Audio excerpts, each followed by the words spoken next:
I guess I'll start. Yeah, I can't even remember the last time we filmed. So it's been a while. What is this version? Okay. Welcome. I'm looking at the wrong spot. look at the camera. Nope. Yeah, right there. That one.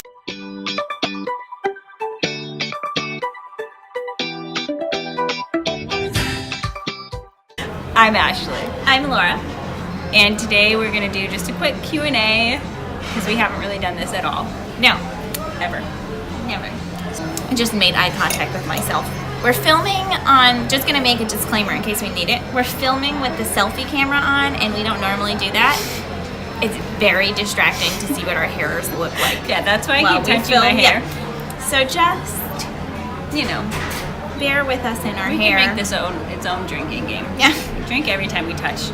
Drink every time we try to fix Something. And drink twice if you have no idea what our bodies look like under our oversized sweaters. So, right. I know the answer to some of these questions, but you may not.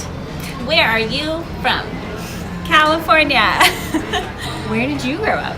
In New Jersey. We found out though that coastal New Jersey is a lot like Orange County, So, California. yeah, like super weird. Same groups of people. What got you into wine? Like, what was there a slow lead up, or was there a defining moment?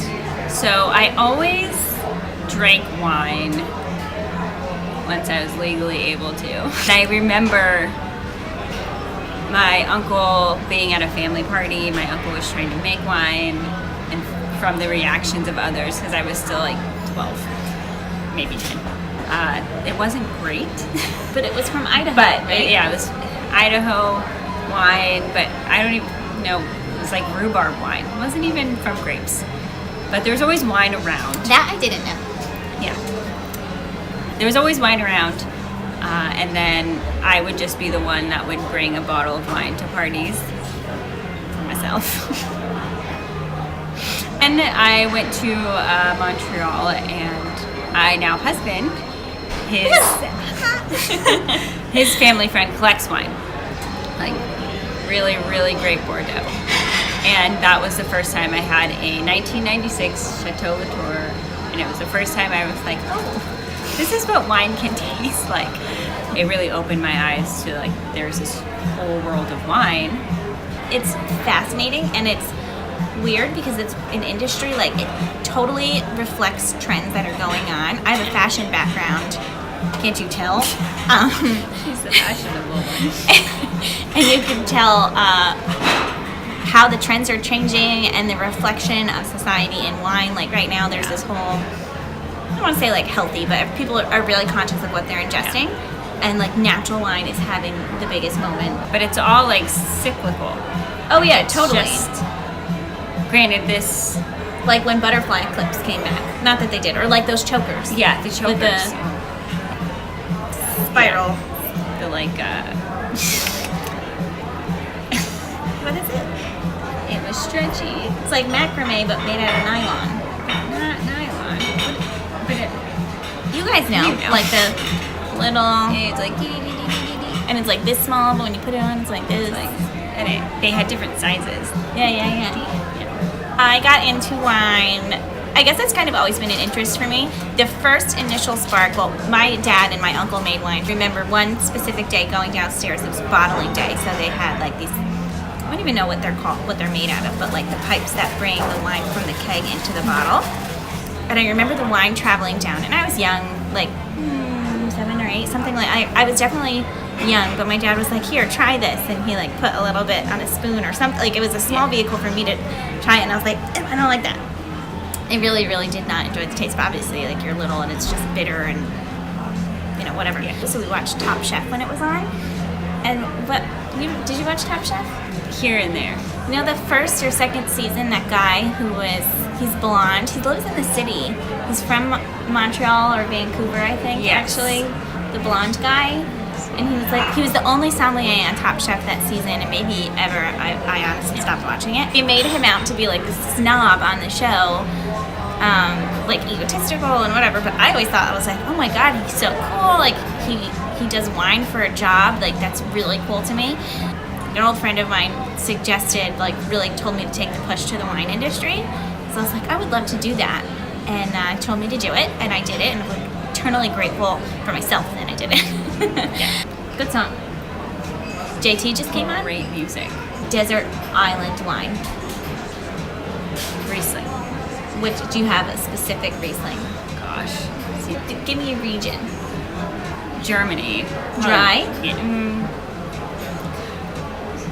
I think like something from the Mosel would be for sure. Slightly Riesling off dry. strict, yeah. Just a touch sweet. Is there a wine experience that you have had recently that sticks out as to, oh my gosh, this wine is not drinkable? Like, dump it down the drain. Had asked for a specific Beaujolais on the menu.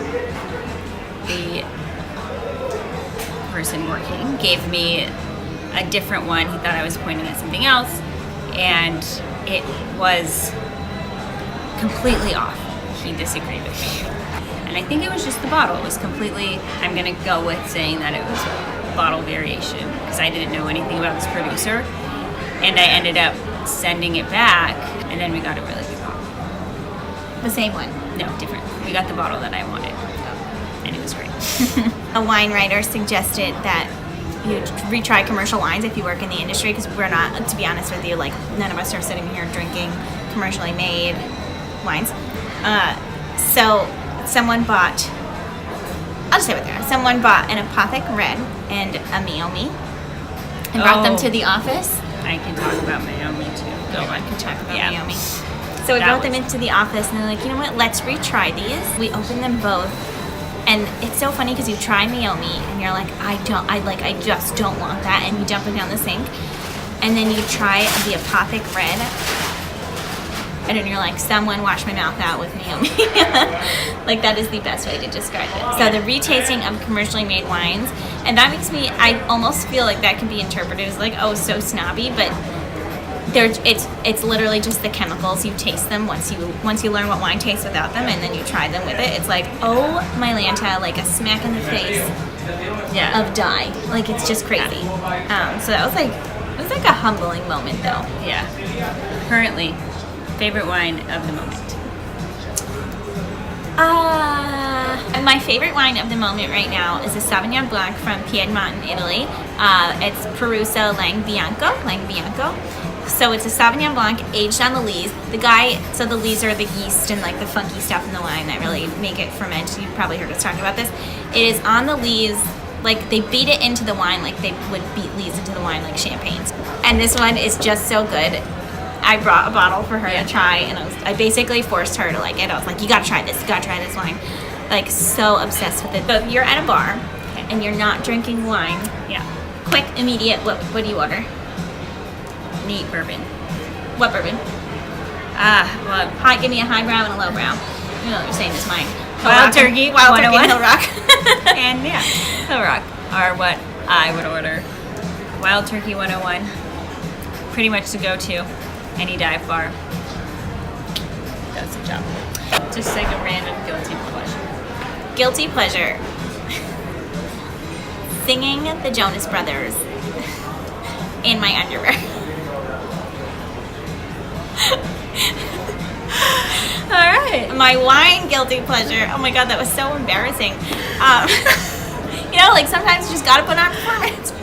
Oh my gosh, it's so embarrassing. I wish I had a different one, and I literally can't think of anything more that I feel more guilty about than that. Yeah.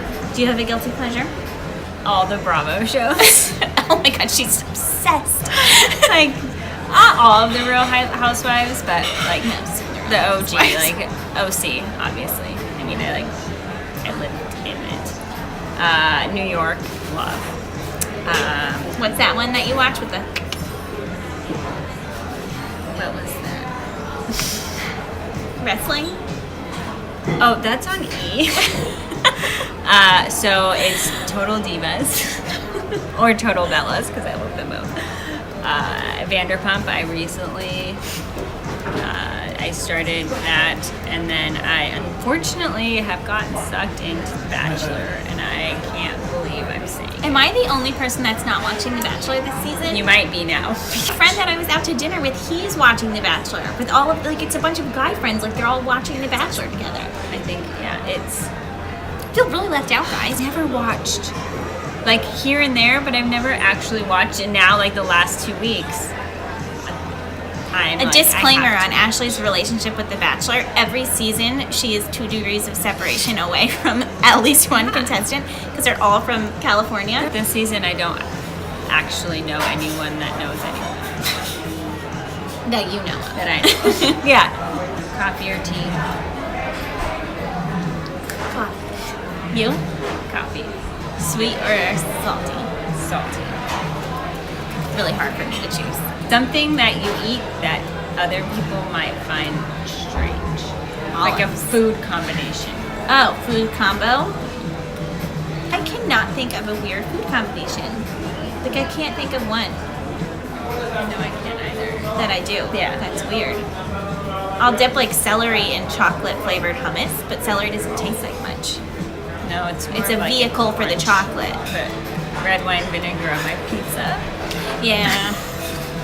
Although I have to say, like, it doesn't sound bad. How do you eat your cottage cheese? I don't want to talk about cottage cheese because I pretend that I don't like it, but it's very good. Shake Shack or In-N-Out? Because you've now had In-N-Out. I don't know.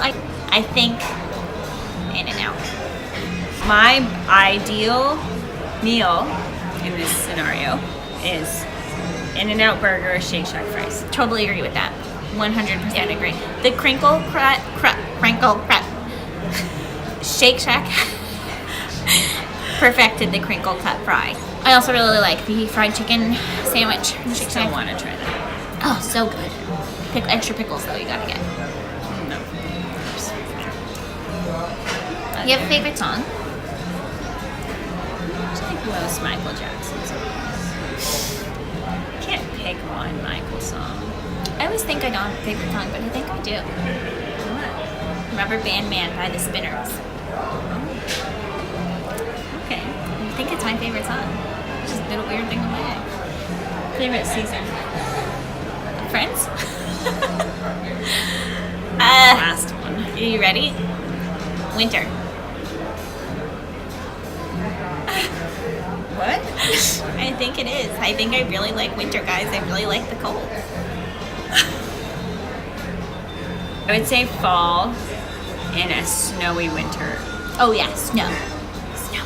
But like snow up until February and then done. What is, and this is a Spitfire, you don't have time to think. What's your favorite wine region? Germany. That's what came to my mind. Oh, Germany? Germany. Germany? It's hard. You're thinking also the Loire Valley, right? Yeah. Yeah. Yeah. The Loire. I know you like them. But if you had to choose between them, you had to get rid of one forever. Which one would you keep? I would probably keep the Loire. Yeah. Yeah. What about you? I think Sicily. I think that's it. I think so too.